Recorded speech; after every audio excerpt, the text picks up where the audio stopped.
Dr. Milligan.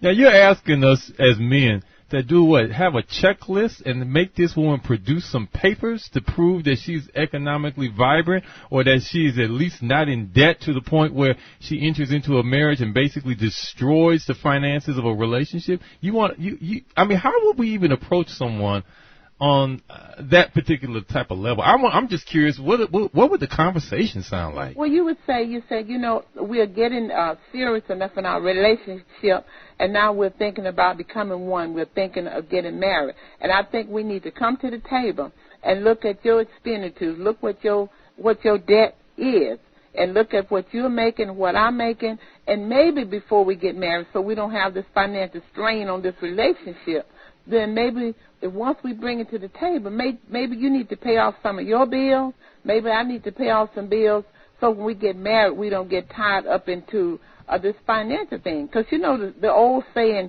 two is better than one, is not. If both of you are bringing all these bills to the table and all this back child support you haven't paid, all these other tickets that they're looking for you with, it's a whole lot of issues out there, Jamal. Some people riding around, they have tickets, they subject to be arrested or have their driver's license snatched from them. You got to look at all these things. If you really love the person, then you can come together and say, well, I really do. I have 10 credit cards and they're all up to the limit. Then maybe you all need to work together. Say, if we get married, here's what we can do. Who owe the most? Let's get together. Let's pay off all of these. Sure, men need to start asking women questions. They don't.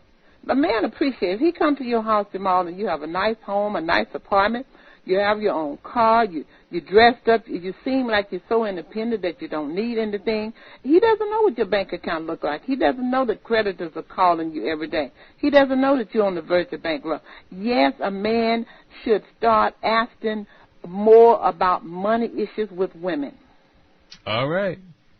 Well, brothers out there listening, I think you've heard it from Dr. Milligan.